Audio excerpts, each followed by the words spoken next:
Dear students, मैं doctor Monika Dungarwal आज इस वीडियो में टाइप्स ऑफ वैल्यू के बारे में बात करने जा रही हूँ।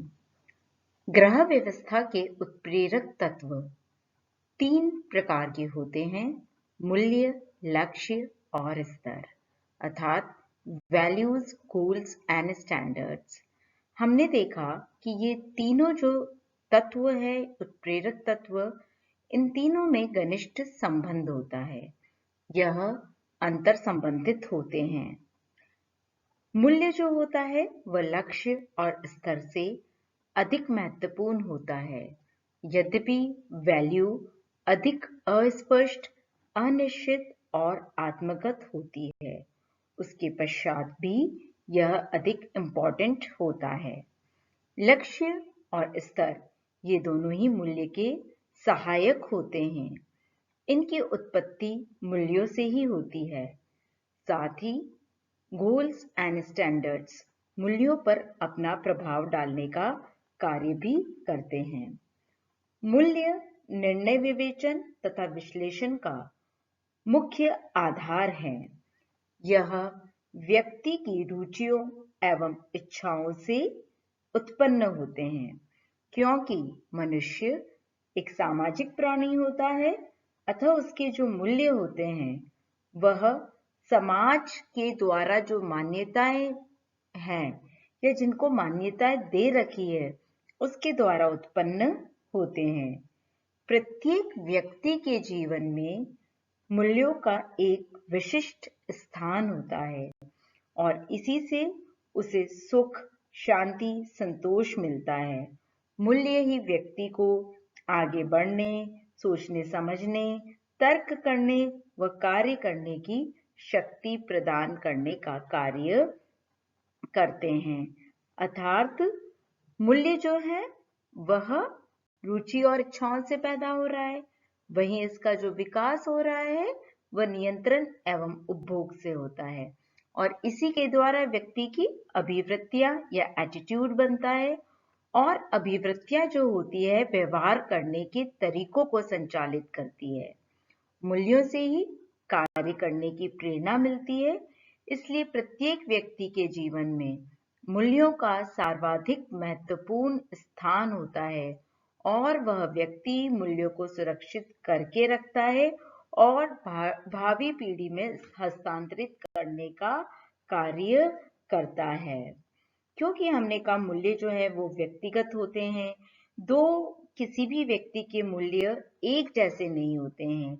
इवन एक परिवार में 2 अलग अलग जो बालक हैं उनके जीवन मूल्य भी भिन्न भिन्न होते हैं, जबकि वो एक ही परिवार में हैं, एक ही वातावरण में रह रहे हैं, फिर भी व्यक्ति के मूल्य जो होते हैं वो अलग अलग हो सकते हैं। इसी कारण से विभिन्न समाजशास्त्रियों, दार्शनिकों एवं विद्वानों ने मूल्य को अपनी अपनी विचारधारा से प्रभावित होकर भिन्न भिन्न तरीकों से वर्गीकृत किया गया है और इसी वर्गीकरण को बच्चों आज हम देखने जा रहे हैं। जब हम मूल्यों के वर्गीकरण और प्रकार की बात करते हैं तो सबसे पहला जो वर्गीकरण है वह प्रभुत्व के आधार पर किया गया है, अर्थात according to hierarchy of values. इस आधार पर मूल्य को 2 भागों में बांटा है, जिसमें पहला है आंतरिक एवं साधनात्मक मूल्य और दूसरा है आदर्शात्मक एवं तथ्यात्मक मूल्य। पहला नाम से ही पता चल रहा है बच्चों कि व्यक्ति में प्राकृतिक रूप से जो मूल्य पाए जाते हैं उसे हम आंतरिक मूल्य कहेंगे, मतलब उसमें पहले से जो उपस्थित मूल्य हैं या गुण हैं। इस पर किसी का भी दबाव नहीं होता है। यह अत्यंत महत्वपूर्ण और वांछनीय होते हैं, जैसे कि कला एवं सौंदर्य के प्रति रुचि, या हम यूं कहें कि प्रेम, भली वो हस्बैंड वाइफ के बीच में हो, माँ बेटे के बीच में हो, माँ बेटे के बीच में हो, किसी भी तरह का प्रेम हो, ये इसी के अंतर्गत आते हैं। जब हम साधनात्मक मूल्य या इंस्ट्रूमेंटल वैल्यूज की बात करते हैं तो यह मूल्य अन्य मूल्य या लक्ष्य प्राप्त करने में सहायक होता है, इसलिए इसे लक्ष्य मूल्य भी कहते हैं, यानी गोल वैल्यू भी कहा जाता है। आंतरिक मूल्यों की प्राप्ति में भी यह एक साधन की तरह से कार्य करता है। किसी कार्य को पूर्ण कुशलता व निपुणता से संपन्न करना साधनात्मक मूल्य होता है। यानी हम किसी कार्य को पूर्ण रूप से, अच्छी तरीके से, पूर्ण कुशलता से, निपुणता से जो संपन्न करते हैं, उसमें जो रोल है वह साधनात्मक मूल्य का होता है। मैकी, जो कि एक तरह का साइंटिस्ट है, उन्होंने 4 तरह के साधनात्मक मूल्यों के बारे में बताया है और उसको नाम दिया है बच्चों pose, POSE, pose. P for planning यानी कि योजना से होता है। O फॉर ऑर्डर या क्रमबद्धता, किस क्रम में हम आगे बढ़ेंगे। S फॉर स्किल्स या कौशल के लिए काम में लिया जाता है। और E फॉर एफिशिएंसी या क्षमता, कि उस कार्य को करने की क्षमता कितनी है। कुछ मूल्य ऐसे भी होते हैं जिनमें आंतरिक एवं साधनात्मक दोनों ही मूल्यों के गुण विद्यमान रहते हैं, जैसे कि कला, खेल, आराम, स्वास्थ्य, महत्वाकांक्षा, प्यार आदि। सभी मूल्य जो होते हैं वह एक दूसरे पर आश्रित होते हैं, यानी कि डिपेंडेंट होते हैं, और संबंधित यानी कि जुड़े हुए होते हैं, तथा व्यक्ति के व्यवहार एवं आचरण को निर्देशित करने का कार्य करते हैं। इसी तरीके से हम दूसरे मूल्य की बात करें, यानी आदर्शात्मक व तथ्यात्मक मूल्य की जब बात करते हैं, तो आदर्शात्मक मूल्य वे मूल्य होते हैं जो कि नैतिकता पे आधारित होते हैं। इनके सृजन के समय सही गलत, उचित अनुचित, सत्य असत्य का ध्यान रखा जाता है। इसकी जड़ें जो होती है व्यक्ति के जीवन की गहराई तक जाती है। उदाहरण के लिए किसी व्यक्ति का आदर्शात्मक हो सकता है धन कमाना या सफलता प्राप्त करना, है ना। तो किसी के जीवन में ईमानदारी, सत्य, कर्तव्य निष्ठा आदर्शात्मक मूल्य हो सकते हैं, जिसे वह किसी भी हालत में छोड़ना पसंद नहीं करता है। तथ्यात्मक मूल्य की जब हम बात करते हैं तो ये वे मूल्य होते हैं जो कि विस्तृत एवं ऐच्छिक हैं। ये मुख्यतः व्यक्ति की इच्छाओं एवं प्राथमिकताओं पर आधारित होते हैं। वैज्ञानिक आविष्कार करना, धन अर्जित करना, सफलता प्राप्त करना, चाहे वो कैसे भी प्राप्त की जाए, आदि जो चीजें हैं वह तथ्यात्मक मूल्य के अंतर्गत आती है। यानी कि हम अपने जीवन में अगर केवल एक लक्ष्य बना ले, धन कमाना या किसी भी तरह से सफलता प्राप्त करना, यह एक फैक्चुअल वैल्यू या तथ्यात्मक मूल्य के अंतर्गत आते हैं। पर हो सकता है उस समय पर किसी और व्यक्ति के जीवन में ईमानदारी, सत्य, कर्तव्य निष्ठा आदि मूल्य हो, यानी आदर्शात्मक मूल्य हो, जो कि वो किसी भी हालत में छोड़ना पसंद ना करें। तो ये तो बात हुई प्रभुत्व के आधार पर मूल्यों का वर्गीकरण की। पाकर के अनुसार मूल्य को 2 भागों में बांटा गया है, आंतरिक मूल्य और बाह्य मूल्य। आंतरिक मूल्य का तात्पर्य होता है व्यक्ति में पाए जाने वाले प्राकृतिक गुण, और बाहरी मूल्य जो कि व्यक्ति के द्वारा बाद में डेवलप किए जाते हैं जीवन यापन करने के साथ साथ। जीवन में जो अनुभव से प्राप्त होते हैं उसी तरीके से वह इन मूल्यों को सीखता है और अपने जीवन में अपनाने का कार्य करता है। यानी कि वातावरण के साथ समायोजन करने, पारस्परिक अंतःक्रिया के साथ, वस्तुओं की वास्तविकता के साथ वह इन चीजों को अपने जीवन में अपनाने का कार्य करता है। अब हम बात कर रहे हैं सुपर के अनुसार मूल्यों का वर्गीकरण। जब हम सुपर के अनुसार मूल्यों का वर्गीकरण को देखते हैं तो इस आधार पर मूल्यों को 2 भागों में बांटा गया है, एक होता है अंतर्भूत मूल्य, तो दूसरा होता है बाह्य मूल्य। आंतरिक मूल्य या हम अंतर मूल्य की जब बात करते हैं तो इसके अंतर्गत सबसे पहले आता है परहितवाद, दूसरा होता है सृजनात्मकता, तीसरा होता है स्वतंत्रता, चौथा होता है बौद्धिक उत्तेजना, पांचवा होता है सौंदर्यवाद, सिक्स्थ है उपलब्धि और सेवेंथ होता है प्रबंध।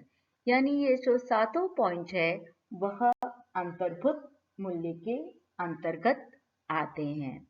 इसी तरीके से जब बाहरी मूल्य की बात करते हैं तो इसमें सर्वप्रथम आता है जीवन राह यानी वे ऑफ लाइफ, दूसरा है सुरक्षा, तीसरा है प्रतिष्ठा, चौथा होता है आर्थिक प्रतिलाभ यानी इकोनॉमिक रिटर्न्स, पांचवा होता है सहयोगी या एसोसिएट्स, सिक्स्थ होता है परिवर्ती यानी कि सराउंडिंग्स, सेवेंथ होता है विविधता जिसे कि वैरायटी कहा जाता है। आंतरिक या अंतर्भूत मूल्य और बाहरी मूल्य में क्या फर्क है?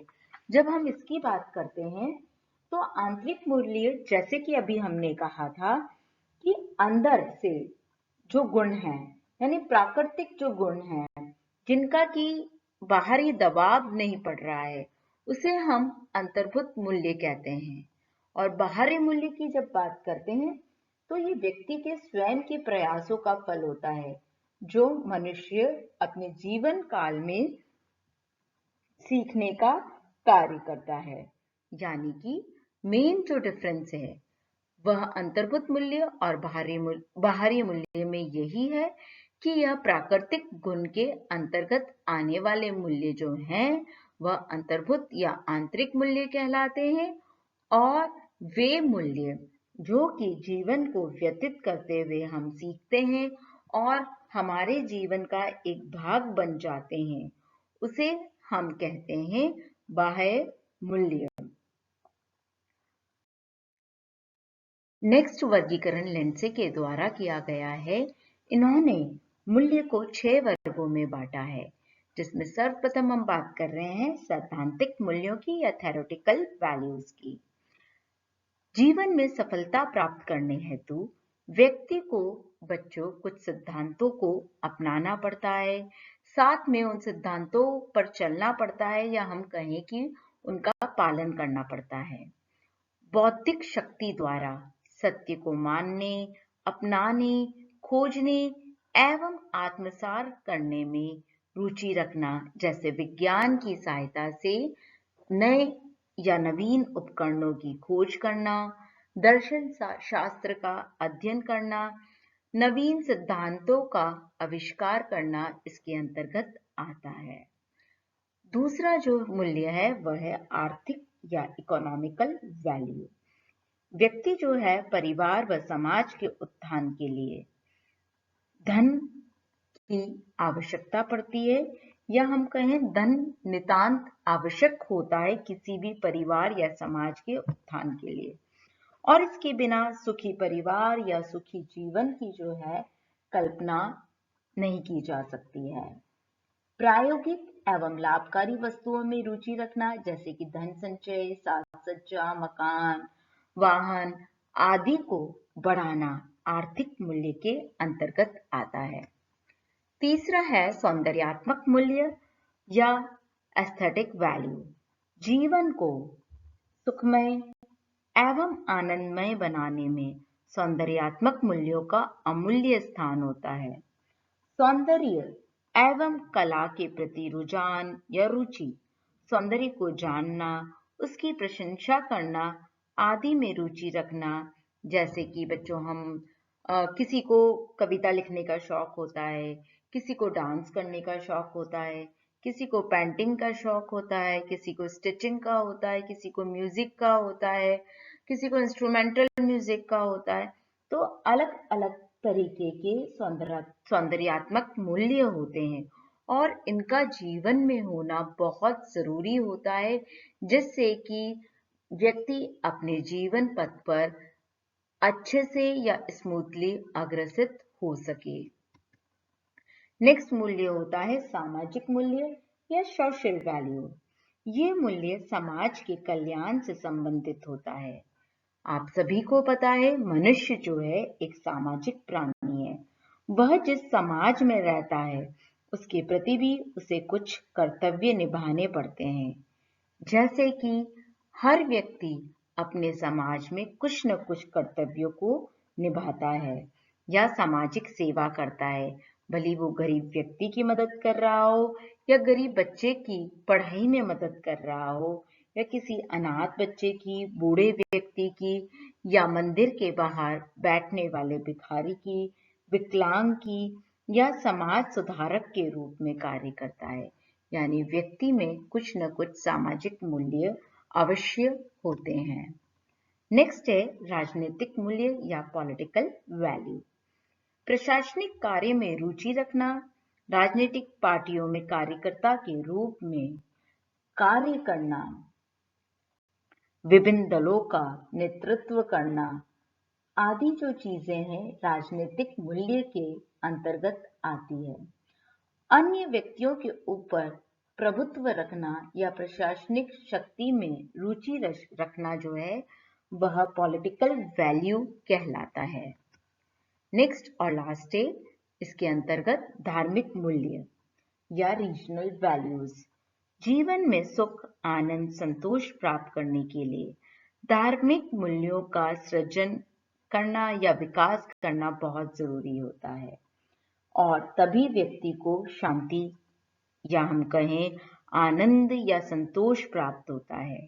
जैसे कि मंदिर में भजन कीर्तन करना, साधु संतों का प्रवचन सुनना, व्रत उपवास करना, धार्मिक सभाओं में भाग लेने जाना या ईश्वर में आस्था रखना। अलग अलग तरीके के धार्मिक मूल्य होते हैं।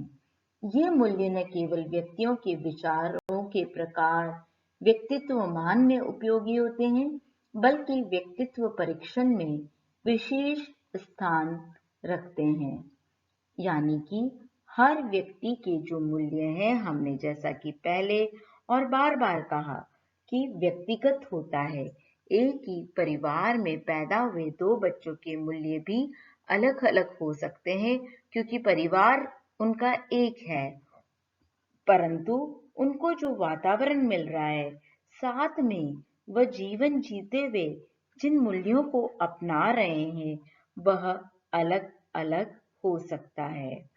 क्योंकि बच्चों की जो रुचि है वह अलग हो सकती है, क्योंकि हमने कहा मूल्य जो होते हैं वह रुचियों व इच्छाओं से भी उत्पन्न होते हैं। इसीलिए मूल्य जो है वह अस्पष्ट, अनिश्चित और आत्मगत होते हैं। यह मानवीय व्यवहार को प्रेरित करने वाला एक प्रमुख उत्प्रेरक है। यह जीवन को सार्थकता प्रदान करने का कार्य करता है। बिना मूल्यों के व्यक्ति विकास की ओर अग्रसित नहीं हो पाता है, न ही जीवन में सफलता को हासिल कर पाता है या प्राप्त कर पाता है। वास्तव में मूल्य व्यक्ति के जीवन के प्रेरक बिंदु होते हैं। इसी के साथ बच्चों आज का जो हमारा टॉपिक है मूल्यों का वर्गीकरण या मूल्यों का प्रकार हम कहें वह यहीं पर समाप्त होता है। नेक्स्ट वीडियो में हम प्रबंध के उत्प्रेरक तत्व के अंतर्गत दूसरा जो है हमारा लक्ष्य जिसे कि गोल्स कहा जाता है वह स्टार्ट करेंगे। थैंक यू बच्चों।